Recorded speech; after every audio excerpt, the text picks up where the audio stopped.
Halo anak-anakku yang mau menerima komuni pertama. Hari ini saya mau menyapa kalian soal bagaimana kalian mesti bersikap dalam mengikuti perayaan Ekaristi. Kalian sudah diberi bekal, diberi pengetahuan, diberi pemahaman, dan bagaimana kalian nanti bisa mewujudkan serta menghayati Ekaristi nanti. Kalian tahu bahwa Ekaristi itu terdiri dari pembukaan, ibadat sabda, doa syukur agung, dan kemudian penutup.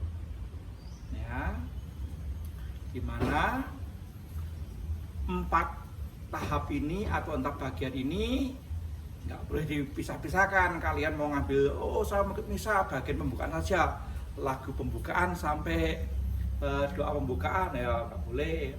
Saya mau ikut di ibadah sabda saja, nggak boleh. Atau saya mau datang pas doa syukur agung saja, juga nggak boleh. Atau saya mau di bagian penutup saja, komuni nggak lalu penutup itu ya, pasti tidak boleh. Atau kalian mau ikut misa itu sudah datang terlambat, mau cepat lalu hanya menerima komuni saja, pasti juga tidak boleh. Itu pasti tidak baik. Romo, kalau ada umat yang datang terlambat, kenapa dia dikasih komuni, Romo? Aduh, saya mau menjawab gimana ya.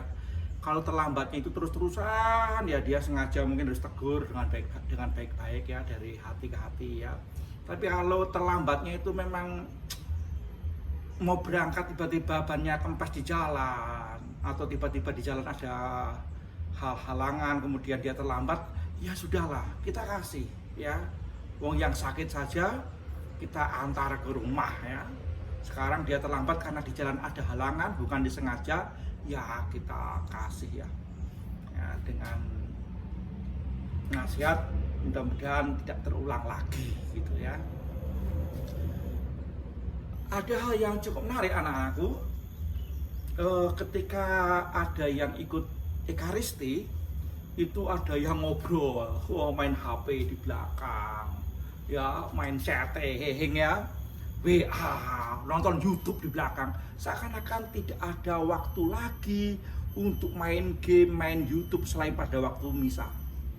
Ya, sehingga pada waktu misa pun harus main WA, harus main game, harus main utup YouTube tuh utup ya. Mau sedang apa Mas?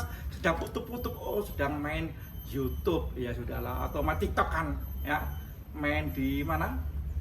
Di gereja misa malah TikTokan, atau ada yang di gereja malah bisa malah pacaran, bisa loh ya. Ya, nah, itu yang udah gede-gede, tapi anak-anak pasti tidak akan ya. Atau anak-anak itu dalam ikut Ekaristi itu mesti juga menyiapkan batin.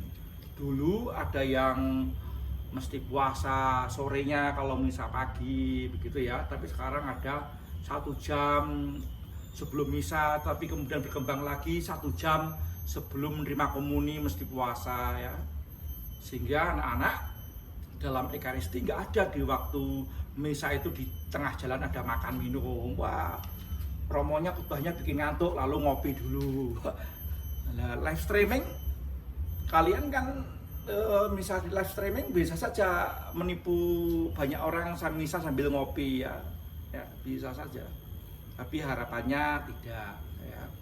Atau misa, waduh, siapa yang khotbah, wah, yang khotbah Romo Paris membosankan, kemudian pada waktu homili kalian pura-pura kencing, pura-pura sakit perut, keluar gereja lalu di sana main HP di dalam WC, kemudian sambil duduk main HP, kemudian setelah kira-kira homili selesai masuk lagi.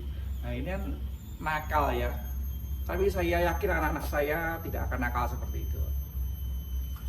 Dan hal yang penting lagi anak-anakku, pada waktu doa syukur agung itulah saat yang paling suci ya.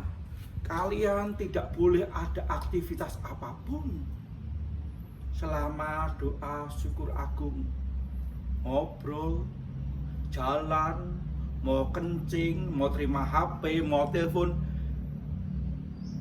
itu dihentikan semua.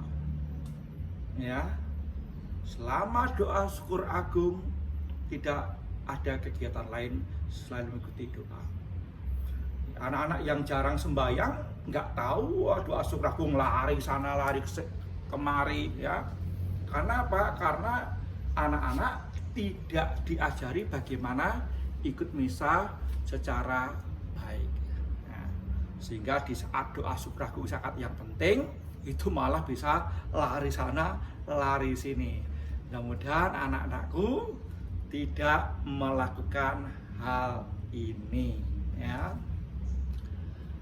Lalu ketika menyambut komuni, nah, nanti ketika kalian menyambut komuni yang pertama, karena kalian itu nanti akan menerima tubuh dan darah Kristus, menerima tubuh dalam dua rupa, roti dan anggur, maka kalian tangannya nanti akan begini, lalu imam mengatakan tubuh dan darah Kristus, maka mulut kalian buka, lidah kalian keluarkan sedikit ya.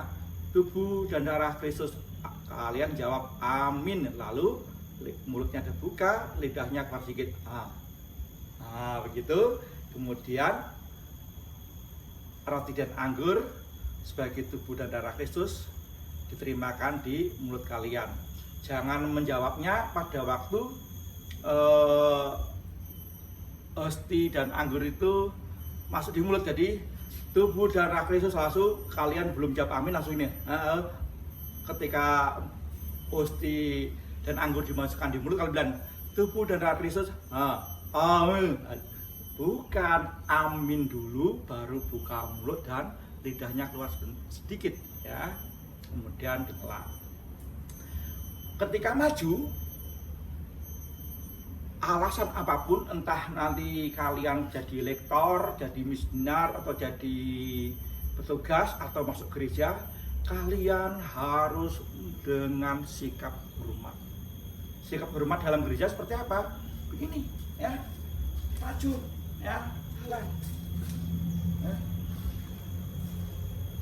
Bukan jalan seperti mau shopping, enggak kiri kanan kiri ya, lihat mau beli apa yuk, mau ya jalan sambil lihat tengok kanan tengok kiri, itu mau ke pasar atau mau melayat, jalannya melayat ya, bukan. Sikap hormat dalam gereja ya. Ketika maju ya, ada umat yang tugas lektor tapi ketika dari tempat duduk ke depan itu jalannya enak aja, wah enggak. Begitu dari tempat duduk sampai ke mimbar itu jalannya harus sikap hormat, sikap liturgis ya. Nah, berlutut dengan baik-baik ya. Nah, berlutut. Nah, kemudian inilah yang akan menjadi permenungan kita, bagaimana kita menyambut Tuhan dengan sikap hormat ya, dengan sikap hormat. Lalu setelah terima komuni, kalian tetap setelah terima komuni tetap tangan dengan dan jalan dengan sikap liturgis, duduk, kemudian di sana hening ya, hening doa batin, bisa doa sesudah komuni dalam Madha Bakti ada di sana, tapi pada dasarnya kalian diminta hening untuk meresapkan Tuhan yang hadir. Begitu anak-anakku ya. Nanti ketika kalian ikut misa, tidak ada di tengah itu, di tengah setelah pembukaan lalu ada liturgi sabda, keluar kencing dulu, BAB dulu, atau ngopi dulu, minum dulu, pasti tidak ya. Serentetan dari awal sampai akhir tidak ada, bahkan ngobrol pun tidak. Umat nyanyi harus ikut nyanyi, terlibat dalam ekaristi ya.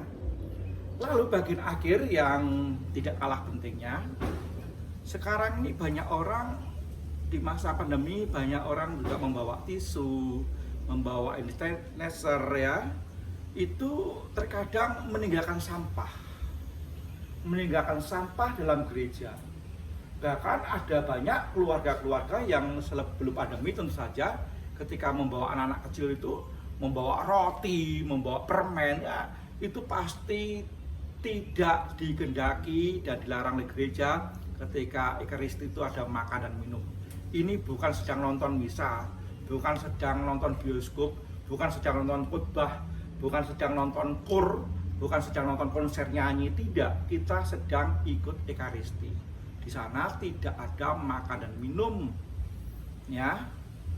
Kemudian apalagi meninggalkan sampah, ya, entah botol plastik, bungkusan atau apa ya.